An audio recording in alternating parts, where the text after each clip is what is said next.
I'm back again. This is Africa's Diaspora Online Network.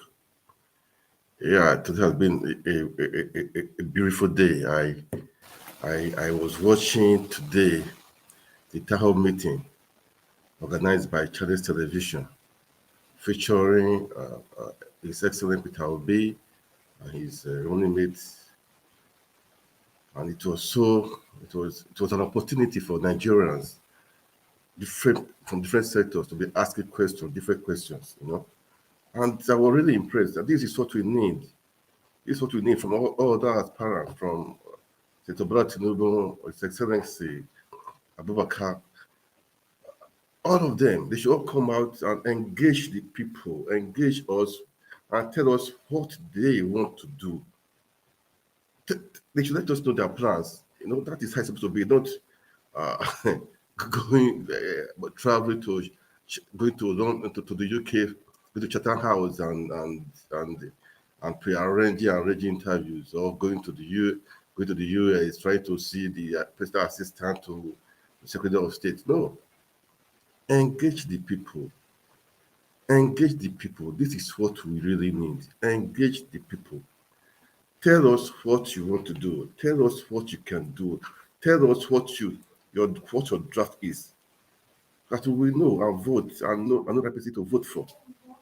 This is how it's supposed to be.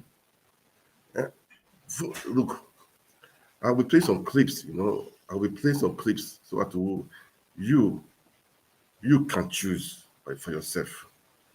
You decide for yourself. Decide for yourself.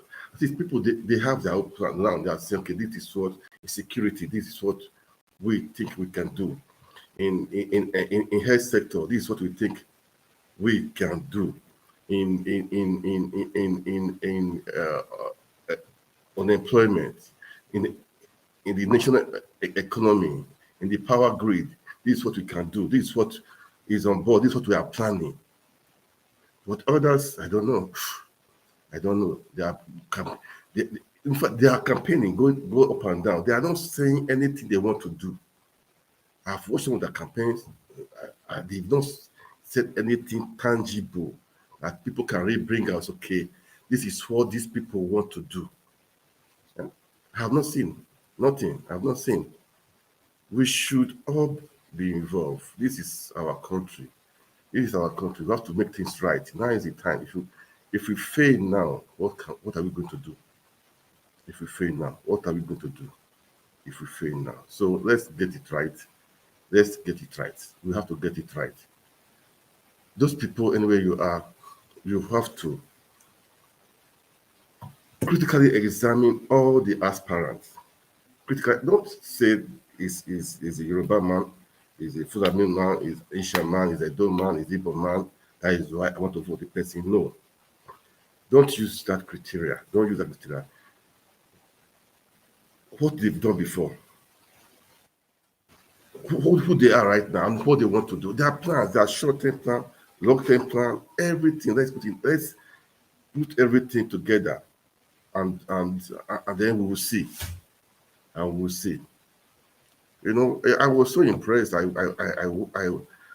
least I watched I think I should say 1.5 of the town hall meeting. This is what we need, and not only for the presidency. Those going for the House of Rep, House of Senate, governors. They should all do things like this. Town hall meetings, engage the public. The questions they ask you directly, not pre-arranged questions. No, these are not pre-arranged questions. Let's see how smart you are. Let's see if you know what you're. Let's see if you can engage the people just like that without pre-arranged questions. That's why I said this evening I will save just a few things, and play some of just a few clips of what I saw today, which for me is good, is interesting. Let me play this first. Let me play this one first. Let's just watch. The fiscal part of the economy, the policies of the CBN. Who would you blame for that? Well, I blame the physical side. You know, often at times we blame those who are working when we should blame those who are in charge. I had a situation in Nigeria that I say very often. There was an agency in Nigeria that once bought, this was about 20, 30 years ago. I was involved in a probe. They bought a house. This agency bought a property in United Kingdom. 400, that property is supposed to be 400,000 pounds. But this agency paid 2.4 million pounds. Because this is a property I know, and I knew where that environment, that there's no way a property can cost that much. Because, of course, it's not here that people can do anything. If you Google in London and say, property in this area, they showed me. So I decided I must see to the 8th. In the end, it was clear that there was a directive from a big man who told a young person to pay that price and said that that is the price. So the question became, should we sack this person who, obviously for fear of his job, was doing what the young man said, or do we deal with the big man? Everybody said we deal with you. I said, no, you can't deal with him. He was just merely obeying orders. And in Nigeria, when you don't know where the next thing will come from, you probably do certain things that you ordinarily not do when you know where the next thing will come from. And when I confronted the man, he told me, he said, as I thought this man is giving him this order, his wife was, this happened to him, this happened to him. And if he doesn't obey, they're bundling him back. And then his children will start going to school. So as far as it's concerned, even if he wants 10 times that, he will do it. So I'm not holding fault for doing the wrong thing. But let's go to the source. That's why that is said, if you don't do the wrong thing, those below will not do it. So, I mean, and I've done it in another so if you win the election, the CBN structure as it is today, would you leave it or would you do something about it? Don't worry what I'll do. Be rest assured that I'll do the right thing. All right. Quickly, because the manufacturer association is... I'm not giving a different position to Mr. President in waiting. I'm only adding. You said who would he blame? We should blame the head. We should blame the president. That's what His Excellency Peter Obi has been saying. Hold us responsible for anything that happens. In the first 16 years of this democracy, they had the patience to award contracts, even if they were inflated, and be following up and be collecting. Here come the last 8 years of our democracy. They were so pressed for 12 years while they were looking for power. So pressed that they had no time to wait for the contracts to be awarded, if it is roads or bridges. They just wanted cash the next day. That aggravated the actions in CBN, the very, very wide gap that the economist spoke about. That also informed quick cash, like when there was COVID palliatives, that cash of billions had to go and be changed, and you know this cash is not being given into, it's directly converted into cash. So there became an era. I said an era, I didn't say government too. I'm not criticizing anybody. There came an era in which they became more and more impatient for quick cash.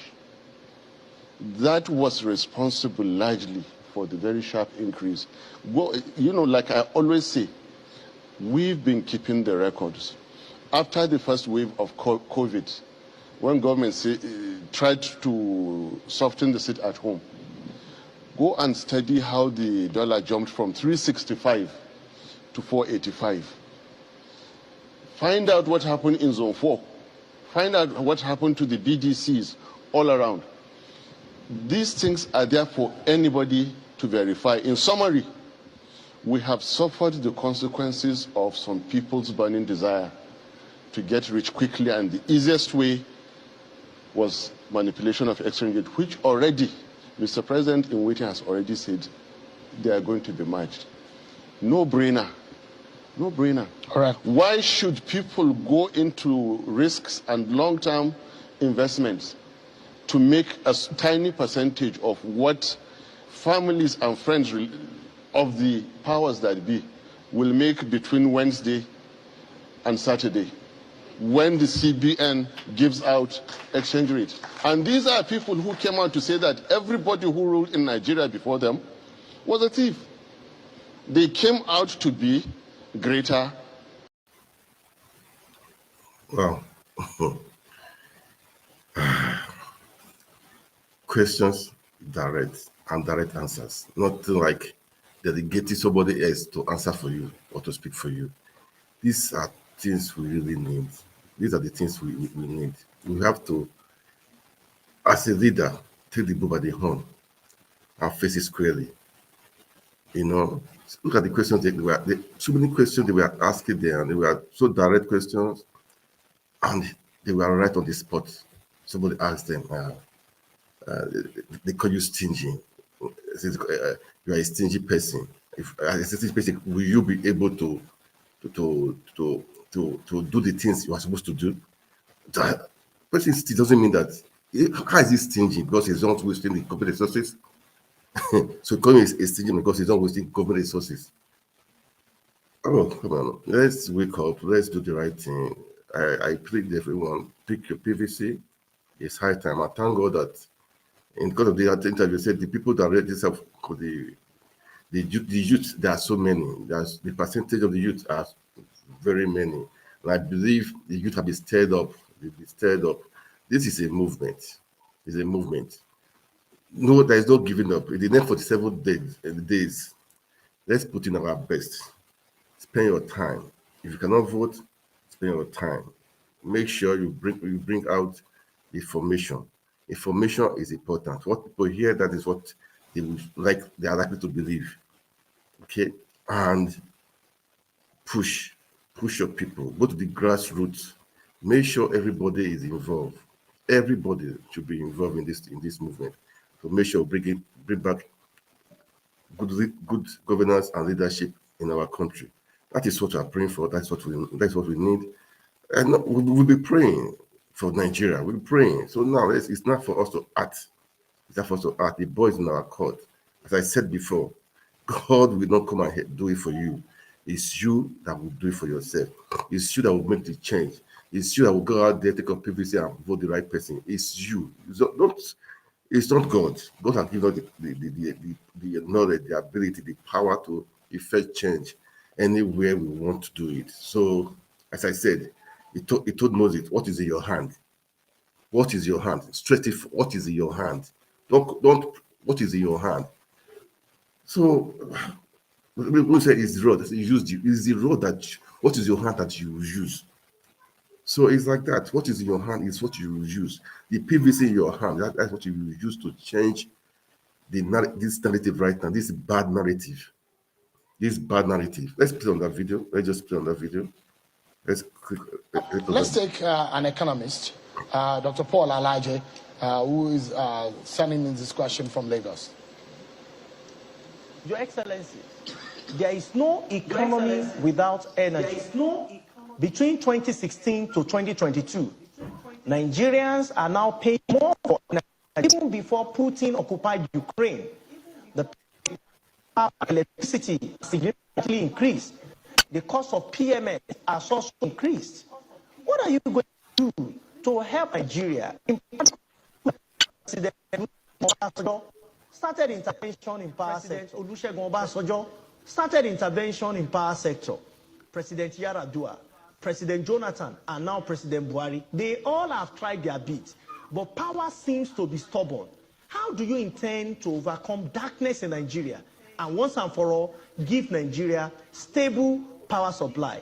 Are you going to cancel the existing contract with the DISCOs and GENCOs, or what exactly are you going to do to make industry produce more, to improve unemployment, and to make power available for homes for all Nigerians? Your Excellencies, in 2015,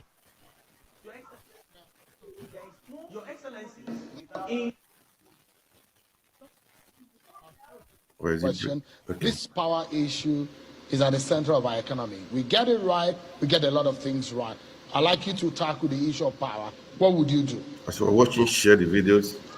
Well, let me reply what Paul said first. He said he's stubborn. I don't think the power is stubborn. It is the people who are trying to solve it that are not doing the right things. We're not the only country that have power problem. People have solved it everywhere. It's not this is not a rocket science. It's been done in several countries of the world.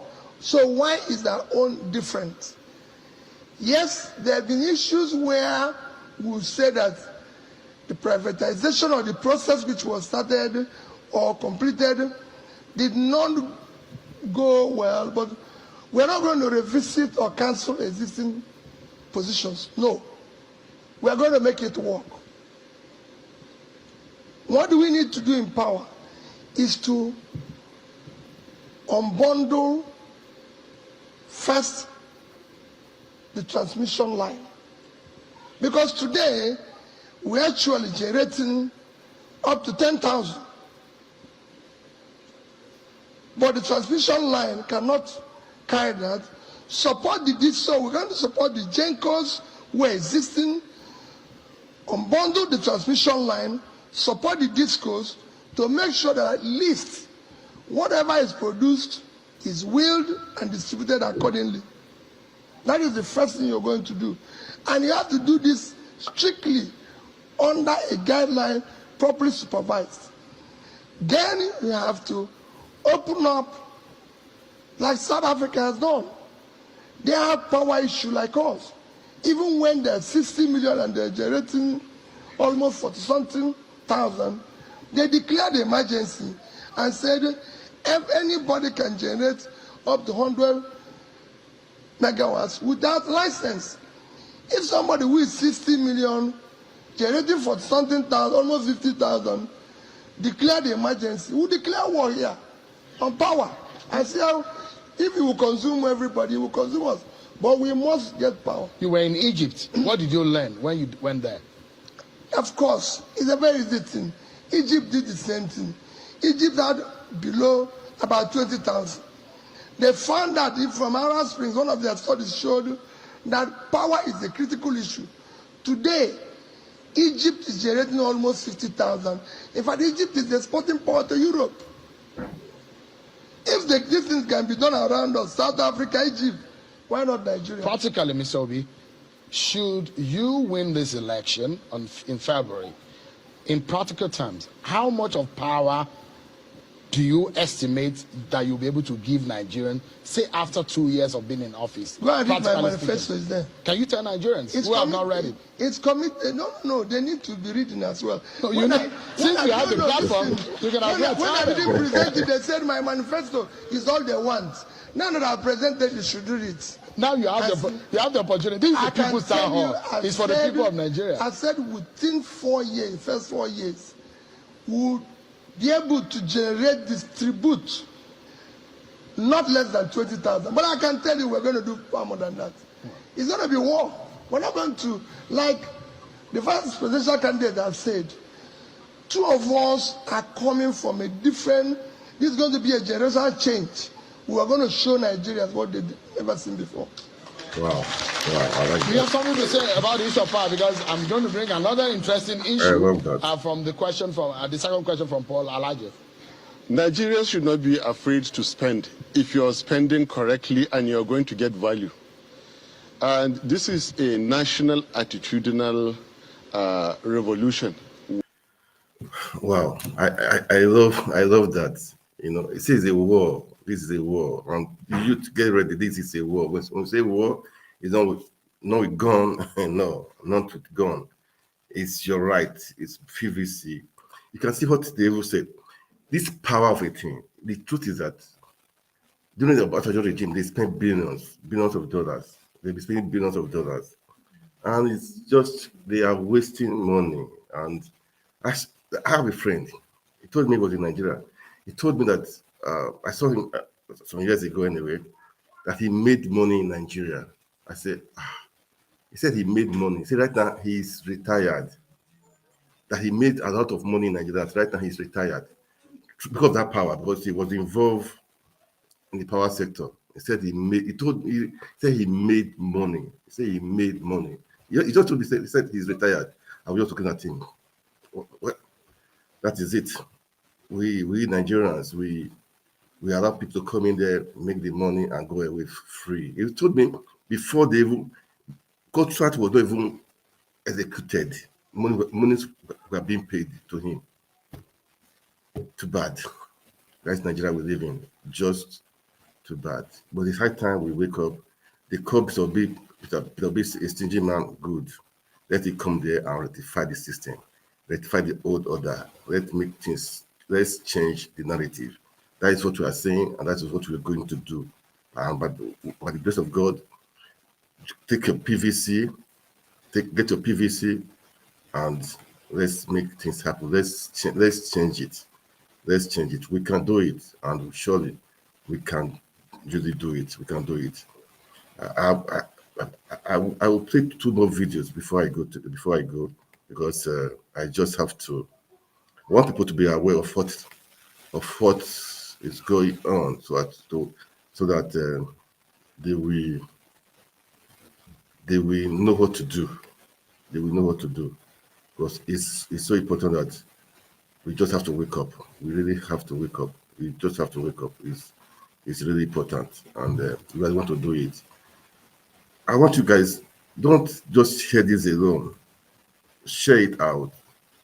Let people see it. Let people share it. Share the video. Let people get involved in it. Let's create awareness. That is what I'm trying to say. Let's create awareness. Let everybody get involved. Everybody, you are in diaspora, get involved. That's what I'm trying to say. Get involved. Let's get our country back. We are not after what we get right now. No. Let's fix the country. Let's fix the economy. This is our country. We just have to do it. Let's play on that video. Let's play on that video. Let's see. I hope this is a different video. And that you might find it difficult to get things done with that kind of character. How would you respond to that kind of statement? Well, very simple is that as governor of Anambra State, between the year 2000 and year 2015, the only measure of development that is known globally is Millennium Development Goals. This is the standard benchmark. If you check, when I became governor in 2006, we started implementing it in 2008. So we were late by 7 years. By the time Nigeria stopped in 2015, Anambra was #1. And that includes, I was #1 in education. This is by UNDP, not by Nigeria. By UNDP, I was #1 in education. By Nigeria and WAEC, I was #1. I won Bill Gates Prize in health. This is again not Nigeria that marked it. So I can go on. I had the best road network. In terms of fighting poverty, go and check, ask Evelyn Oputu. I was the first governor to go to Bank of Industry and say, I want us to do something. I want to put in money here, and you support my micro, small businesses, which is what the governors are seeing today. I and Evelyn Oputu started that. Then, go and ask Magnus Marco, who was in charge of poverty alleviation. I was #1. I'm calling names of people. I can go on and on. But let me tell you about, about that issue. It's good that when my opponents talk, let us talk about corruption. One of the things that is killing this country today is corruption perception index. And that is measured on how you manage public assets, nepotism, how you share the land, how you manage your money and everything. And I've challenged everyone to say, go and see whether there's anywhere a kobo of Anambra State money is missing. Saving have now become an issue.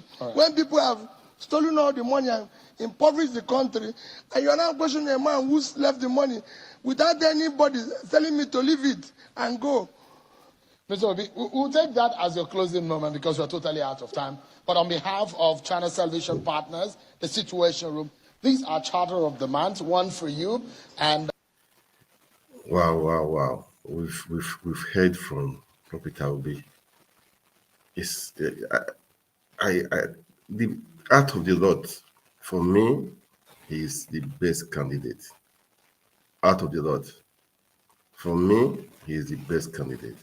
It's there for you guys to still make to take and make a choice. But for me, I believe he will do very well. I'm sure he will do better. So from here, I would say, if you're not voting your PVC, go and get your PVC and vote rightly. And those people that can make their vote, pass the message on. Tell your people back in the village, tell your friends that it's time to do the right thing. Share this video. Let everybody get involved. Let's make our country back great again.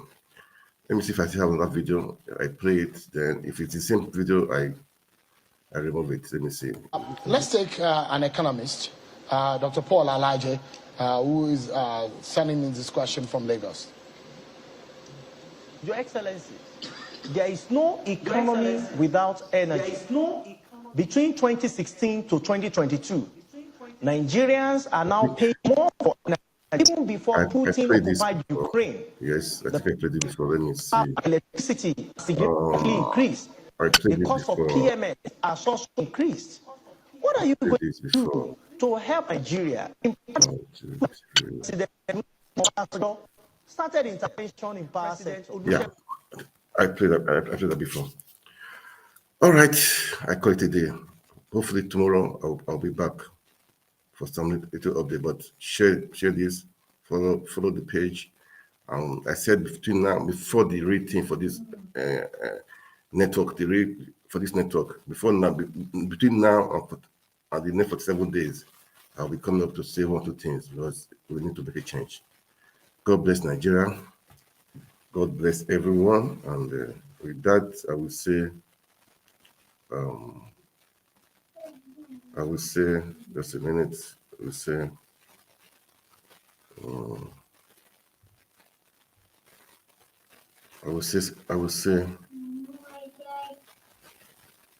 see you guys tomorrow again. And that's how it is. We are Nigerians. Let's continue to make sure we make it great. Let's continue. We make it great. All right, everyone. Good night. See you guys. God bless you. God bless Nigeria. Ciao.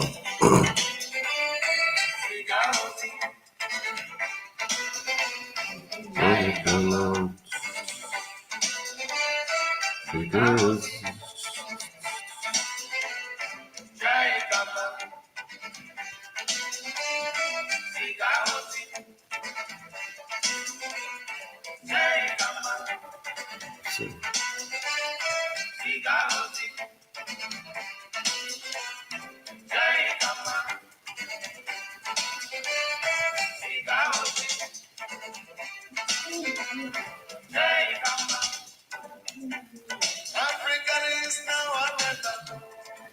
Whether we need to lose it forever. Africa is now our mother. Whether we need to keep it for good. Nigeria is now our mother. Whether love it or lose it forever. Nigeria is now our mother. Whether love it and keep it for good. Freedom is now our mother. Whether we need to lose it forever. Freedom is now our mother. Whether we need to keep it for you. Let me